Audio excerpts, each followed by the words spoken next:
In this video, we will show you how to replace your passenger side front CV axle on this Ford F-150. This will be located behind your front wheel. Let's get into it. Okay friend, let's get started on our job. The first thing we need to do is safely raise and support the front of the vehicle so we can start removing the wheel. To remove the wheel, remove all 6 of your 21mm lug nuts and we can get this off of here.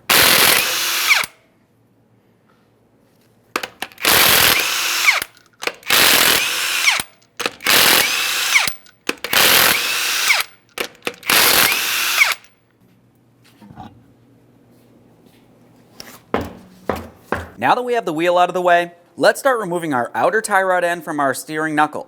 Looking down in this area, you're going to find a 21mm mounting nut. Go ahead and remove that, and we'll separate this.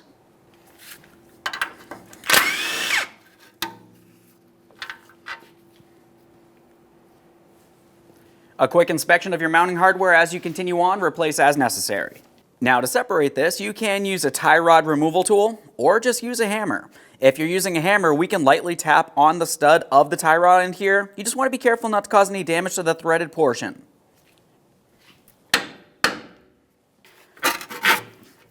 A quick inspection of the tie rod end, confirming it's still in good reusable order and the boot's not torn. This is fine, we'll set it aside. Now you can pivot this as necessary, and we're having a look along the back side of the steering knuckle here. We're going to start dislodging the ABS wire and also the brake flex hose from the steering knuckle. To do this, I'm just going to separate the two right along this area here. Continuing on, there's a 10mm holding the brake flex hose in place. We can remove that. Just a quick inspection of that mounting bolt. For the ABS wire, we're continuing on with an 8mm.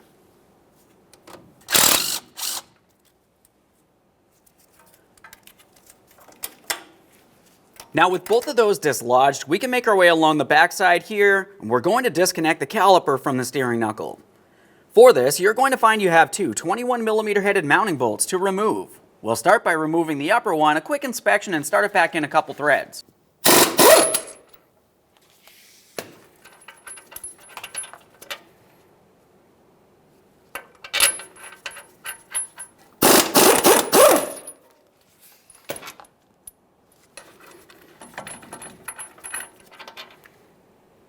Now as we remove the caliper, we're going to give the pads a quick inspection here, confirming they're still in good usable order. If it looks like they're worn at an angle or damaged, you need to go ahead and replace them. These clearly look fine. We'll set this caliper aside, putting no pressure on the flex hose. Go ahead and remove your brake rotor. Quick inspection of that, of course. Now we need more slack from the ABS wiring harness, so we're going to follow our way upward towards the engine compartment, separating it along the way. I'm just using a trim tool, but you can use pretty much anything as a small prying device, even a flat blade screwdriver if necessary.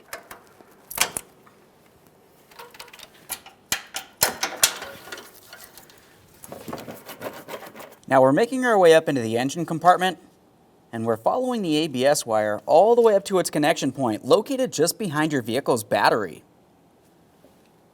To disconnect this, you're going to find it has a red locking tab that we have to dislodge. I'm using a small pocket screwdriver. Just try to push this out of the way.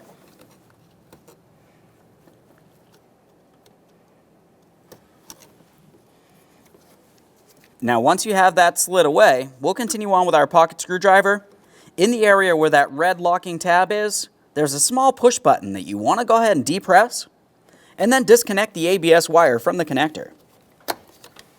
A quick inspection of both ends to confirm there's no corrosion. We can set that down inside that wheel well area. Now let's have a look in the center of our wheel bearing hub. This is where you're going to find a cover which is protecting your axle mounting nut. We'll remove the cover using some pliers. After that, we can remove the axle nut. A quick inspection of the cap, confirming it's still reusable. We'll use a 15mm to remove our mounting nut. With the nut out of the way, I've used some penetrant. We'll continue on with a hammer and punch directly in the center of the axle.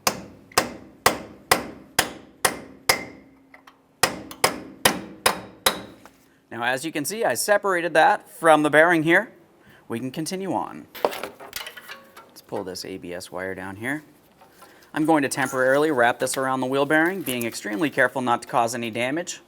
Now before we remove our upper ball joint mounting nut, we're going to apply some support underneath our front suspension, lifting this up, releasing pressure from on that ball joint.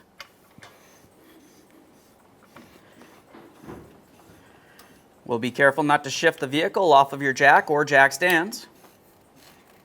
Use an 18mm to remove your upper ball joint nut. A quick inspection will start it back on a couple threads.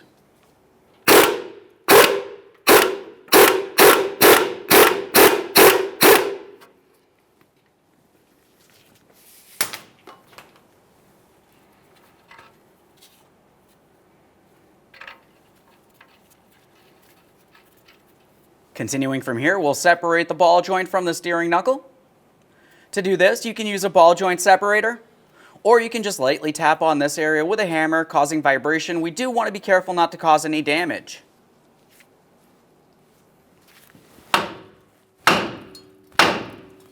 Continuing from there, we can take hold of the upper control arm. You should be able to pull it down. We'll remove the nut, and we'll slowly start pulling this out and away.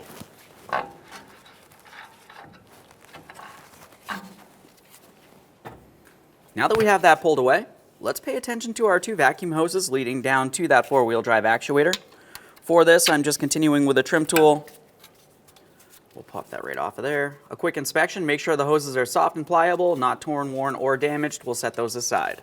Now I'm going to make my way underneath the vehicle so I can gain access to the inboard side of the front axle where it connects to the front differential tube. I'm going to carefully start tapping this out of position using a hammer. We'll be extremely careful not to cause any damage to our front differential. Now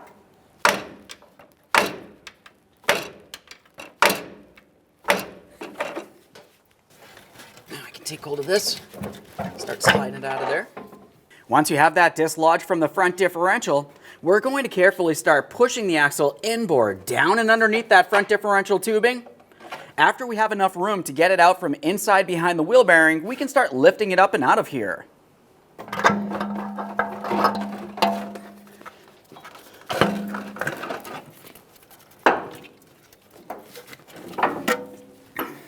Go ahead and give that splined area a cleaning and a close inspection, confirming everything's still in good usable order.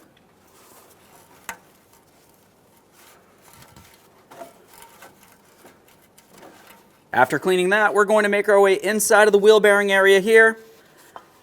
We'll just give this a quick wipe as well. This is your four-wheel drive actuator. We want to confirm that there's no miscellaneous debris inside of here that can cause an issue. Now it's time to install our brand new axle. For this, we're going to take the axle, bring it straight on in and through here. We're not going to put it into the front differential yet.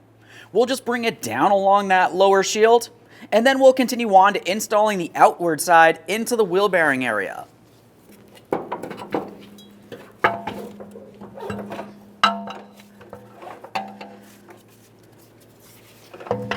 Now we don't need to fully push it into that wheel bearing area, we just need to push it in far enough that we can align it with the front differential intermediate axle. Start lining this up and pressing it in.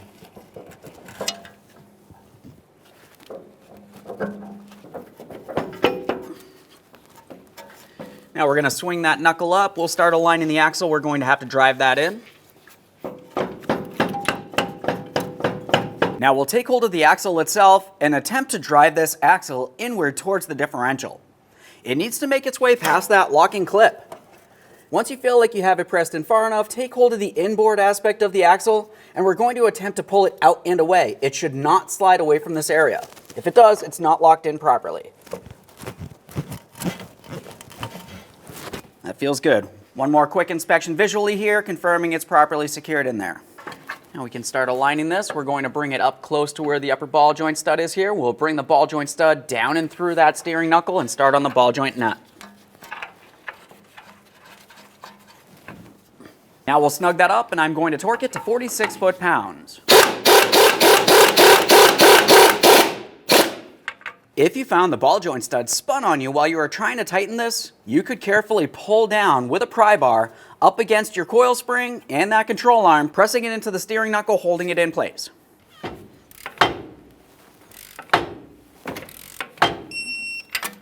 Let's continue on to our vacuum lines now. For these, you can line them up. You can tell that one's a little bit smaller than the other. You just want to make sure you have those properly aligned, and we'll press it all the way in up against that four-wheel drive actuator.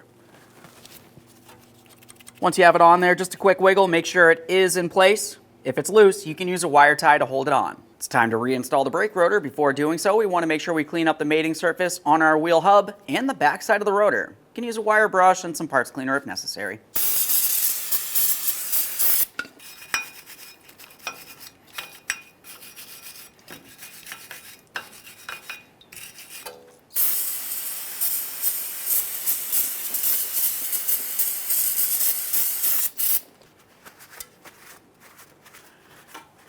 Just a close inspection to make sure there's no raised areas on here. This feels good. We'll repeat the process on the back side of the rotor. Once you've completed that, go ahead and apply some anti-seize to this mating surface.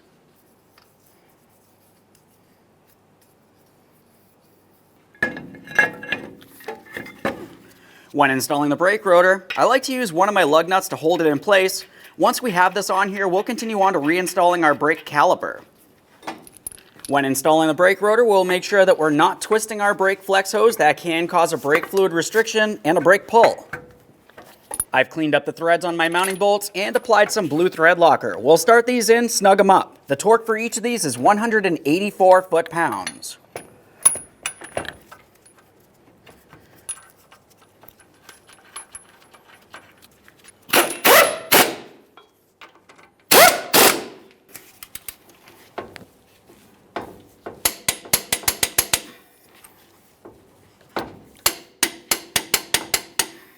After torquing the caliper in place, let's pay attention to that flex hose. We'll get this aligned, start in our 10mm headed mounting bolt and snug it up.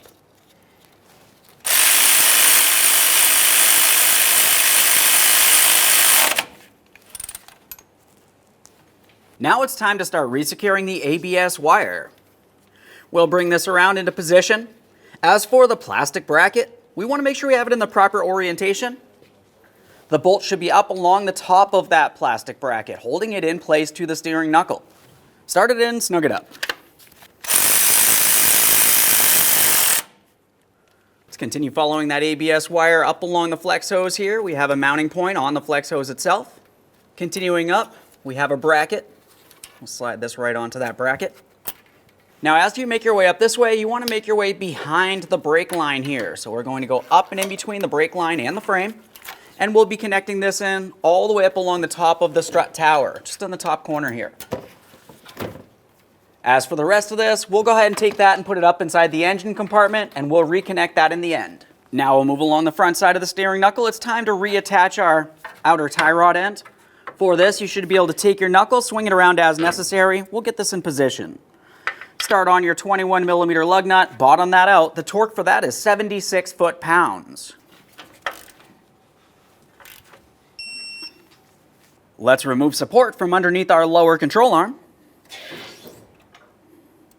It's time for our 15mm axle nut. Start it on, snug it up. Torque that to 30 foot-pounds.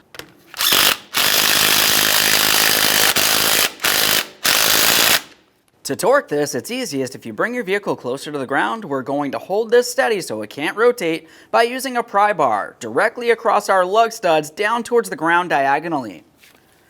We'll torque this to that 30 foot-pounds. Let's reinstall our cap on this area. Let's get it right in position, tap it into place. I'm using a rubber mallet for that. We're back inside the engine compartment on the passenger side. We're going to reconnect our ABS wire. For this, you just want to press it into that connector, listen for a click. After an audible click, a light tug, lock it down. Now we can remove this lug nut. One last quick inspection in this area, and we can reinstall our wheel. When installing your wheel, install all 6 of your lug nuts. We'll bottom them out. Get the wheel safely back down on the ground and torque each of these to 150 foot-pounds.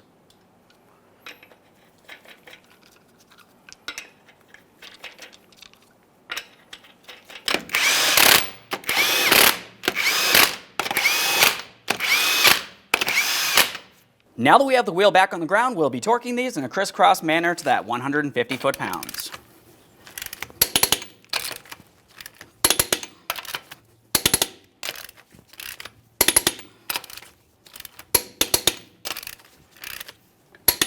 Okay friend, we finished our installation. The next thing you need to do is hop in the vehicle, take it for a road test, listen for any odd noises, and get yourself safely down to your local alignment shop. Thanks for watching. When only the best will do, demand TRQ. The only company that lets you view before you do. TRQ is committed to offering the highest quality aftermarket auto parts that are engineered for peace of mind. Thanks for using and viewing with TRQ.